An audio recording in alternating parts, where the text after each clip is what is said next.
Hello friends, पहा आज आपण काही कॉमन किंवा बेसिक इंग्लिश वर्ड पाहू. आता हे पाहायचं कारण काय आहे, तसे तर खूप सारे अवेलेबल आहे पुस्तकात किंवा इकडे किंवा वर्ड्स खूप सारे अवेलेबल आहे. पण हे बेसिक वर्ड घ्यायचं कारण असं आहे की if you want to speak fluent English, fluent right, so तुम्हाला बेसिकपासून बोलावं लागेल. बेसिक बेसिक म्हणजे एकदम मुळापासून. आणि शब्द काय आहे, शब्द हे जे शब्द आहेत, जेव्हा माणूस एखादा वाक्य बोलते किंवा एखादं सेंटेन्सेस बोलते, त्या सेंटेन्स म्हणजे छोट्या छोट्या शब्दांपासूनच वाक्य तयार झालेलं असते. पण आपल्या मराठीत एक म्हण आहे, थेंब थेंब तळ साचे. म्हणजे याचा अर्थ काय की एका शब्दापासून एका ड्रॉप ऑफ द वॉटरपासून काय होते, एक पॉन्ड किंवा एक तलाव तयार होते किंवा एक नदी तयार होते, ज्याला रिव्हर म्हणतो. तर तर असे काही बेसिक वर्ड आहे, तुम्ही याचा स्क्रीनशॉट पण काढू शकता. आणि हे शब्द खूप महत्त्वाचे आहे. आता हे जे शब्द लिहायचं कारण असं आहे की आपण या शब्दांपासून वाक्य कसे बनवू शकतो ते पहा. एक छोटासा शब्द आहे पण खूप बेसिक शब्द आहेत, छोटे छोटे शब्द आहेत, आणि त्याच्यापासून वाक्य कसे तयार करू शकतो आणि ते आपल्या उपयोगात कसे आणू शकतो. So let's begin the class. पहा, तर आयचा अर्थ काय होते, मी. आय म्हणजे मी, स्वतः मी, आय. तर आपण वाक्य काय म्हणू शकतो की I am a teacher, I am a student. मी एक विद्यार्थी आहे, मी एक शिक्षक आहे, मी एक डॉक्टर आहे, मी इंजिनियर आहे. I am an engineer, I am a doctor. तर आय, मग सांगायचा अर्थ काय की या छोट्या छोट्या शब्दांपासून आपण वाक्य कसे तयार करू शकतो ते पाहून राहिलो. पहा, तर वी म्हणजे आम्ही. हा वी नाही आहे, हा वी आहे. वी, WE, वी म्हणजे आम्ही. त्यानंतर आता वी, जसं आपण काय म्हणतो, वी साठी एकापेक्षा जास्त व्यक्ती लागतात, जसं दोन किंवा खूप सारे. आपण काय म्हणतो, आपण भारतीय आहोत. मी एकटाच भारतीय आहो काय, नाही, आपण सगळेच भारतीय आहोत. We are Indian. तर आपण वी वापरू शकतो. यू म्हणजे तू किंवा तुम्ही. तू माझा चांगला मित्र आहेस, you are my best friend. तुम्ही माझे, तू किंवा तुम्ही. तुम्ही माझे सहकारी आहे, यू आर माय कलीग. त्यानंतर ही म्हणजे तो किंवा ते. आपण काय म्हणू शकतो की ही इज माय ब्रदर, तो माझा भाऊ आहे म्हणून तो. आणि ते, ही इज माय फादर, ते माझे वडील आहेत. आपण वडिलांना तो म्हणत नाही, ते म्हणतो. शी म्हणजे ती माझी आई आहे, ती माझी बहीण आहे. She is my sister, she is my sister, she is my brother. It म्हणजे ते. आता इट हे कशासाठी वापरतात, निर्जीव वस्तूसाठी वापरतात. It is use for non living things. Non living म्हणजे निर्जीव वस्तूसाठी. जसं आपण इथं वापरू शकतो it. It is a pen, हा पेन आहे, it is a pen. But it is use for only one or single किंवा एक ऑब्जेक्टसाठी. तर पहा, it is a pen, it is a spectacle, it is a glasses, it is a wrist watch, it is a blue shirt. तसं. तर पहा, दे म्हणजे ते. आता दे हे खूप साऱ्या ऑब्जेक्टसाठी वापरू शकतो आपण.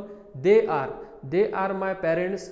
आई आणि वडील दोन आहेत, आई आहे आणि वडील आहे, त्याच्यामुळे they are my parents, they are students. They हे एकापेक्षा जास्त. आता व्हॉट म्हणजे काय, हे आपल्याला लहानपणापासून माहीत आहे. मग सांगायचा अर्थ, याच्यापासून तुम्ही छोट्या छोट्या शब्दांपासून वाक्य तयार करून पहा. आपण काय म्हणतो, व्हॉट म्हणजे काय. आपण म्हणतो तुझं नाव काय आहे, व्हॉट इज युअर नेम. तू काय करतं, व्हॉट डू यू डू. म्हणजे तू काय करतं. जसं कोणाला विचारलं व्हॉट इज युअर प्रोफेशन, तसं व्हॉट डू यू डू. तू काय करतं, मी टीचर आहे, मी शेतकरी आहे, व्हॉट. त्याच्यानंतर व्हेन म्हणजे केव्हा. तर व्हेनचा अर्थ होते केव्हा. पा, व्हेन म्हणजे केव्हा. केव्हा म्हणजे आपण काय म्हणतो, तू वापस केव्हा येशील. घरून निघत असताना आपली आई किंवा आपले वडील विचारतात, तू वापस केव्हा येशील, व्हेन विल यू कम. तू वापस केव्हा येशील.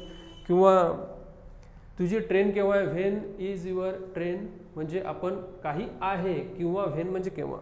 विच म्हणजे कोणता, कोणती, कोणते. आपण काय म्हणतो की यातला तुझा पेन कोणता आहे, विच इज युअर पेन.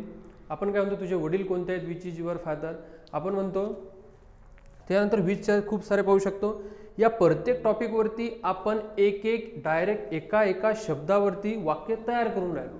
ते तुम्ही लक्षात घ्या कसे तयार करायचे. आणि how to improve your English. English कशी इम्प्रूव्ह करायची, एक शब्द घ्यायचा आणि त्याच्यापासून वाक्य तयार करत राहायचे.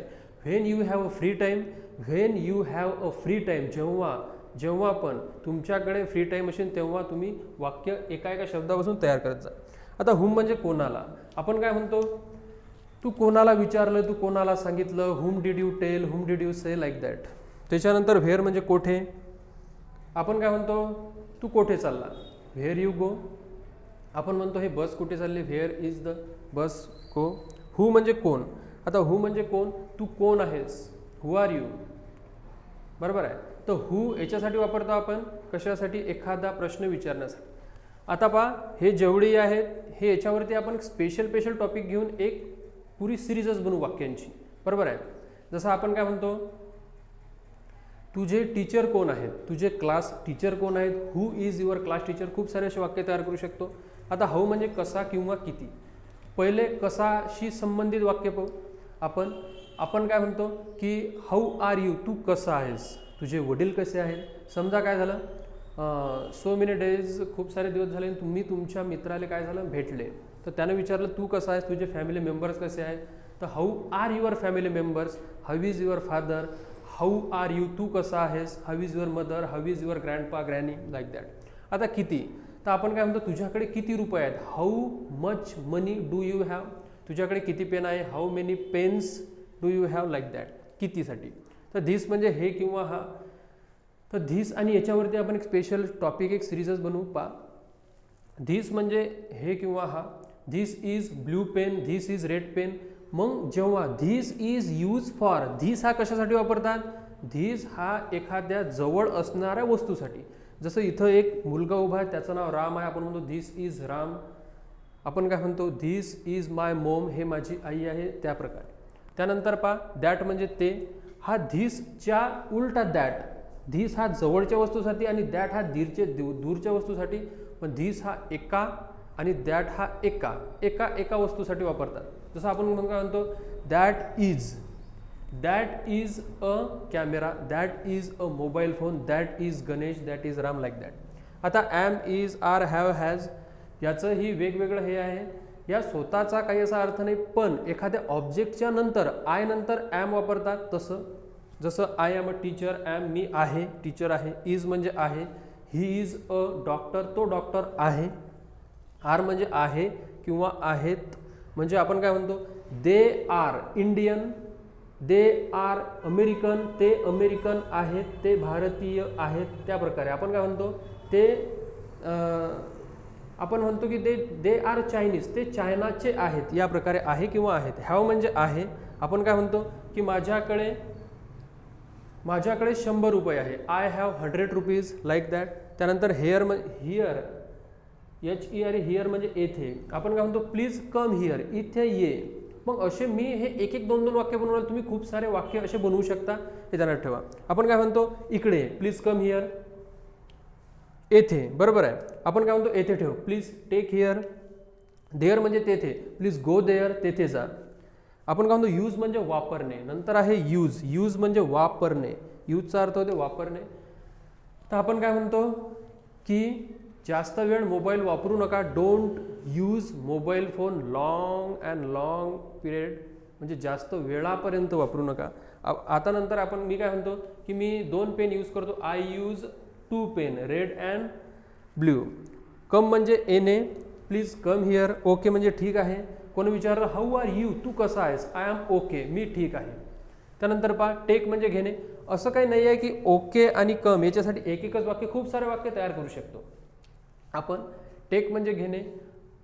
टेकचा अर्थ होते आपण काय म्हणतो की एखाद्या दुकानात गेले, काही असलं किंवा घरी एखाद्या वेळेस तुम्हाला भूक लागते, आई एखादी वस्तू आणून देते किंवा तुम्ही एखाद्याला वस्तू देता, त्यावेळेस टेक इट, हे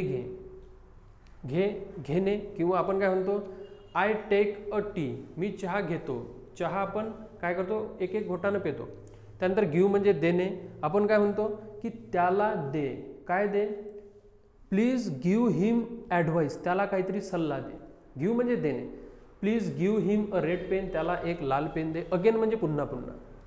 आपण काय म्हणतो डोंट डू इट अगेन, पुन्हा असं करायचं नाही. एखाद्या वेळेस क्लासमध्ये मुलं चुका करतात, मिस्टेक करतात,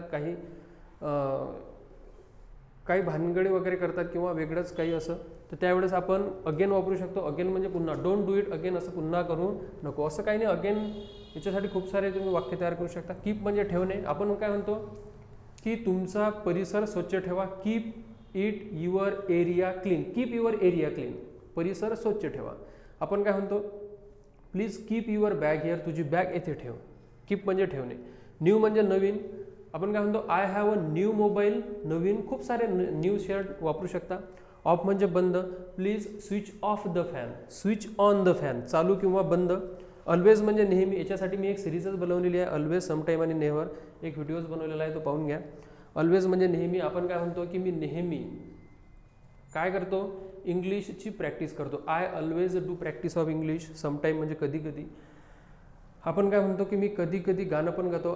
समटाईम आय, समटाईम पहिले सुरुवातीला sometime, sometime I sing a song. Never म्हणजे कधीच नाही. आपण काय म्हणतो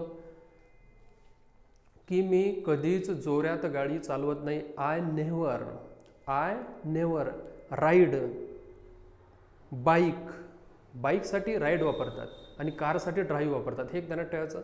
I never ride bike fastly. त्याच्यानंतर सी म्हणजे पाहणे. आपण काय म्हणतो, प्लीज सी धिस पिक्चर, त्या चित्राकडे पहा. अलोन म्हणजे एकटा. हा अलोन आपण खूप साऱ्या वेळेस अलोन शब्द वापरतो. आपण काय म्हणतो, please leave, LEAVE leave, me alone, ME me alone, ALONE, please leave me alone, मला एकटं सोड. त्यानंतर बट म्हणजे परंतु. त्यानंतर हेन्स म्हणजे म्हणून. त्याच्यानंतर युअर म्हणजे तुझा, तुझी. माय म्हणजे माझा. हर म्हणजे तिचा. आता पहा, हा युअर जो शब्द आहे वापरू शकता तुम्ही की your, this is your class, हा तुझा क्लास आहे. त्यानंतर धिस इज माय क्लास, हा तिचा आहे, त्याचा आहे. आता टिअरचे दोन अर्थ होतात, फाडणे किंवा अश्रू. आपण काय म्हणतो की माझं शर्ट फाटलं, बरोबर आहे. मग तो फाटलं ऑलरेडी झालेली आहे तर टोर वापरावं लागेल, पण इथं आपण टिअर वापरून राहिलो. तर टिअर म्हणजे फाडणे आणि एक टिअरचा अर्थ होते अश्रू. हिम म्हणजे त्याला. आपण काय म्हणतो, त्याला काहीतरी सल्ला दे, please give him a advice. Their म्हणजे त्यांचे. फ्लॅग म्हणजे झेंडा. आपण काय म्हणतो की Indian flag, American flag, like that. Prayer म्हणजे प्रार्थना. आपण गॉडसमोर प्रेयर करतो. शो म्हणजे दाखवणे. आपण काय म्हणतो, I show or we show our knowledge, we show something like that. Change म्हणजे बदलणे. चेंजचा अर्थ होते बदलणे. आपण काय म्हणतो, प्लीज चेंज युअर हॅबिट्स, तुझी सवय बदल. बॉय म्हणजे मुलगा, ही is a boy, she is a girl, like that. तर असे हे शब्द आहेत.